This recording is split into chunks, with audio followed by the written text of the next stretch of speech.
time for a bit of music.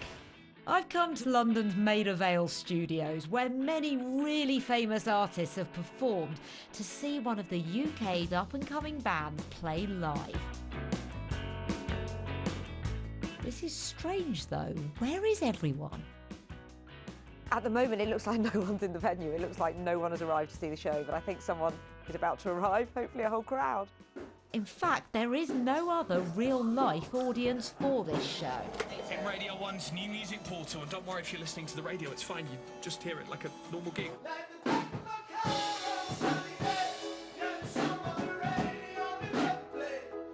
Good Neighbours are behind me performing live on Radio 1, but I'm also joining them virtually here. I can move all around the virtual stage. I can get a front row position. My avatar beat engineer there is ready to dance.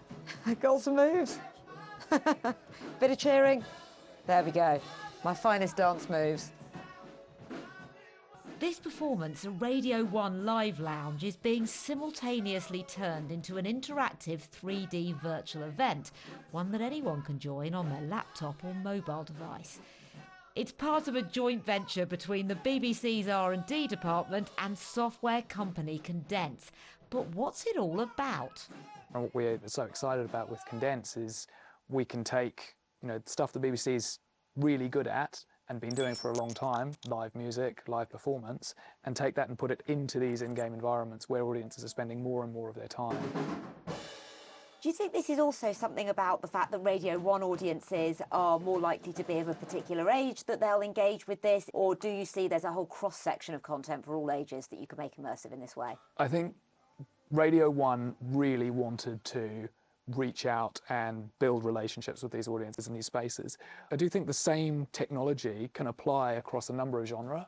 But what we've seen already is actually musical performances are well established in these spaces. We want to deliver this experience in a way that is native to those environments and makes the best use of the forms of interactivity that it allows. We want to increasingly build a interactive conversation with our audiences, and this is a great way to do that. To see how it works, I had a good nose around behind the scenes before the show started. This rig is where the virtual stage is created. There are 10 cameras around that are doing the volumetric capture. There's also a 360 camera here, and on this screen, the band can interact with the audience. You can see them jumping, clapping, dancing, and they can get a bit of the atmosphere back from those who are watching virtually. The performance is transformed into a real-time 3D model and streamed into a virtual venue, which is called the New Music Portal. It can be viewed from any angle and from anywhere. Fans can interact with the band and artists can interact with the avatars of their fans. Good Neighbours is our guinea pig band today, so what's the experience been like for them?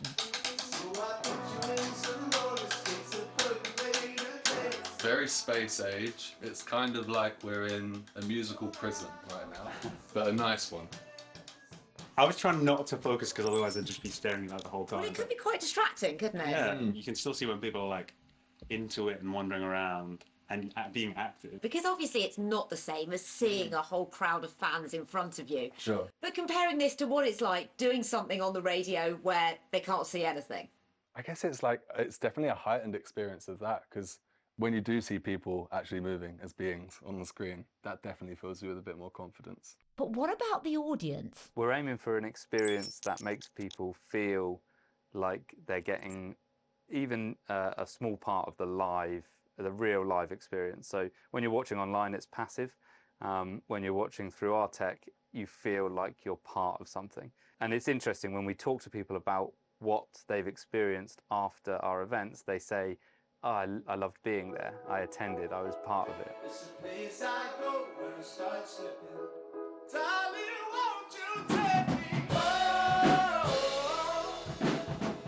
And eventually, I guess you can have people doing this in augmented reality with VR headsets, entering a whole different world. What do you think this means for the future of music and how you guys are going to perform throughout your career? I definitely think it's going to help bands like us that are on their way up, where maybe we don't have the budget to go to like Brazil or somewhere across the world.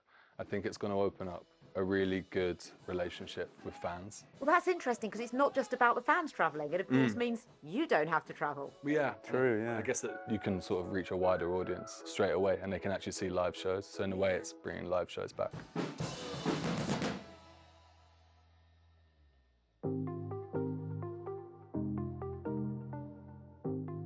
Okay, let's finish up back in Berlin at the 100th IFA Electronics Show. Now, a lot of IFA is given over to home appliances like washing machines and robo-vacuums, but this is Hall 27. It's called IFA Next, and this is where the weird stuff happens. It's a place for startups to show off their prototypes and big new ideas, and if IFA is to stand for Innovation for All from now on, well, this is where you'll find it. Now, ever fancy being your own dentist? Oh.